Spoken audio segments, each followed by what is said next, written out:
નમસ્કાર દર્શક મિત્રો, ધ લોકસત્તા શોમાં આપનું સ્વાગત છે। ભારત અને અમેરિકા વચ્ચેના વેપારી સંબંધોમાં ઉષ્માભર્યા માહોલની જગ્યાએ તણાવ સતત વધી રહ્યો છે, જેમાં હવે ચોખાના મુદ્દાને વિવાદનું કેન્દ્ર બિંદુ બનાવ્યું છે। ભારતીય માલ સામાન પર અગાઉથી જ 25% વધારાનો ટેરિફ નાખીને કુલ 50% સુધીની ઊંચી આયાત જકાત લાદ્યા પછી અમેરિકાના રાષ્ટ્રપતિ ડોનાલ્ડ ટ્રમ્પે ભારત પર ગંભીર આરોપ મૂક્યો કે ભારત અમેરિકન બજારમાં જંગી પ્રમાણમાં ચોખા ડમ્પ કરી રહ્યું છે। વ્હાઇટ હાઉસમાં એક તાજેતરની બેઠક દરમિયાન ટ્રમ્પે પોતાના નાણામંત્રી સ્કોટ બેસેન્ટ સ્પષ્ટપણે પૂછ્યું હતું કે ભારત અમેરિકામાં પોતાના ચોખા સતત ઠાલવે છે, તેને કેમ આવું કરવા દેવાય છે? તેમણે આના માટે ટેરિફ આપવો પડશે। શું તેમને ટેરિફના મામલે છૂટ મળી છે? જો કે નાણામંત્રીએ જવાબ આપ્યો કે ભારત સાથે ટ્રેડ ડીલની વાતચીત ચાલી રહી છે, પરંતુ ટ્રમ્પે આ વાતને નકારી કાઢી ને ભારપૂર્વક જણાવ્યું, હા, પણ તેઓ આ રીતે પોતાના ચોખા અહીં ન ઠાલવી શકે, તેમને આની મંજૂરી ન મળી શકે। આ આક્રોશભરી ટિપ્પણીઓ પરથી એવો સ્પષ્ટ સંકેત મળે છે કે ડોનાલ્ડ ટ્રમ્પ હવે ચોખાના વેપારને બહાનું બનાવી ભારત પર વધુ આયાત જકાત લાદી શકે છે, જે અગાઉ રશિયા પાસેથી ઓઇલ ખરીદવાના કારણે ઝીંકવામાં આવેલા 25% વધારાના ટેરિફ સાથે મળીને કુલ ટેરિફનું પ્રમાણ 50% જેટલું થઈ ગયું છે। આ આક્ષેપો ભારત માટે એવા સમયે કરવામાં આવ્યા છે કે જ્યારે ભારત ચોખાના વૈશ્વિક બજારમાં એક અગ્રણી ખેલાડી છે। ઇન્ડિયા રાઈસ એક્સપોર્ટ્સ ફેડરેશનના ડેટા અનુસાર ભારત દર વર્ષે અંદાજે 15 કરોડ ટન ચોખાનું ઉત્પાદન કરે છે, જે સમગ્ર દુનિયાના કુલ ચોખા ઉત્પાદનના 28% જેટલો મોટો હિસ્સો છે। આ જ કારણોસર 2024-25 દરમિયાન ભારત દુનિયામાં ચોખાનો સૌથી મોટો નિકાસકાર દેશ રહ્યો હતો, જેમાં વૈશ્વિક ચોખાની નિકાસમાં ભારતનો હિસ્સો 30.3% જેટલો પ્રભાવશાળી હતો। ભારતમાં બાસમતી ચોખાની જાત સૌથી વધુ નિકાસ કરવામાં આવે છે। આંકડા દર્શાવે છે કે 2024-25માં ભારતે 59.44 લાખ ટન ચોખાની નિકાસ કરી હતી, જેની સરખામણીએ ચીને 33.23 લાખ ટન નોન બાસમતી ચોખા નિકાસ કર્યા હતા।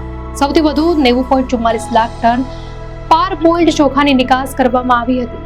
ચોખાના વૈશ્વિક ઉત્પાદનમાં ભારત પછી ચીન બીજા ક્રમે છે, ત્યારબાદ બાંગ્લાદેશ, ઇન્ડોનેશિયા, વિયેતનામ, થાઈલેન્ડ અને પાકિસ્તાન જેવા દેશો અગ્રણી ઉત્પાદકો છે। આ વેપાર વિવાદનું મૂળભૂત કારણ બંને દેશો વચ્ચેની અસમાન ટેરિફ પ્રણાલીમાં પણ રહેલું છે। ભારતમાં અમેરિકન કૃષિ ઉત્પાદનો પર 37.7% જેટલી ઊંચી ડ્યુટી લાદવામાં આવે છે, જ્યારે અમેરિકામાં ભારતીય કૃષિ પેદાશો પર અગાઉ 5.3% ટેરિફ લાગતો હતો, જોકે હવે આ દર વધીને 25% થઈ ગયો છે।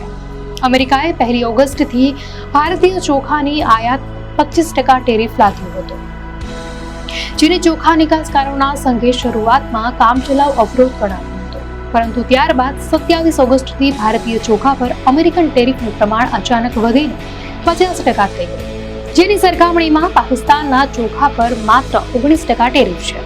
આ વધેલા ટેરિફના કારણે એપ્રિલથી જુલાઈના ગાળામાં જ અમેરિકામાં ભારતીય બાસમતી ચોખાની નિકાસ 90,000 ટનથી ઘટીને 78,000 ટન થઈ ગઈ। જોકે મીડિયા અહેવાલ અનુસાર IREFના પ્રમુખ પ્રેમ ગર્ગે સ્પષ્ટ કર્યું છે કે અમેરિકા ભારતીય બાસમતી ચોખાનું સૌથી મોટું બજાર નથી। 2023-24માં ભારતે સમગ્ર દુનિયામાં 52.4 લાખ ટન બાસમતી ચોખાની નિકાસ કરી, જેમાંથી અમેરિકામાં માત્ર 2.34 લાખ ટન ચોખા નિકાસ થયા હતા। ભારતીય બાસમતી ચોખા માટે પશ્ચિમ એશિયાના દેશો સૌથી મોટું બજાર છે, જેમાં Saudi Arabia, Iran, Iraq, UAE અને યમન જેવા મિડલ ઇસ્ટના દેશો મુખ્ય ખરીદદારો છે। આ દેશો પછી જ અમેરિકા બીજા ક્રમે સૌથી વધુ ભારતીય બાસમતી ચોખા આયાત કરે છે, ત્યારબાદ UK, કુવૈત, કતાર અને ઓમાનનો સમાવેશ થાય છે।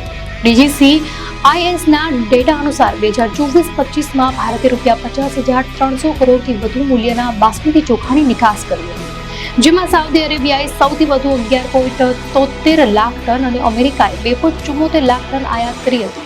ભારતમાં બાસમતી ચોખાનું ઉત્પાદન કરનારા રાજ્યોમાં હરિયાણા, પંજાબ અને ઉત્તર પ્રદેશ અગ્રેસર છે, ત્યારબાદ હિમાચલ પ્રદેશ, ઉત્તરાખંડ અને જમ્મુ કાશ્મીર પણ યોગદાન આપે છે। જો માત્ર ચોખાના કુલ ઉત્પાદનની વાત કરીએ તો પશ્ચિમ બંગાળ સૌથી આગળ છે, ત્યારબાદ યુપી, પંજાબ, આંધ્રપ્રદેશ, તેલંગાણા, બિહાર અને તમિલનાડુનો ક્રમ આવે છે. આમ ચોખાના વેપાર પર ટેરિફ વધે તો ભારતીય નિકાસકારો માટે પડકાર ઊભો કરી શકે, પરંતુ વૈશ્વિક બજારમાં મિડલ ઈસ્ટની મજબૂત માંગને કારણે આ નિકાસ પરની અસર મર્યાદિત રહી શકે છે. દર્શક મિત્રો, આ માહિતી આપને કેવી લાગી? આપની પ્રતિક્રિયા અમને કોમેન્ટમાં ચોક્કસથી જણાવશો. અને જો આપને આ વિડીયો સારો લાગ્યો હોય તો વિડીયોને લાઇક કરો અને ચેનલને સબસ્ક્રાઇબ કરો.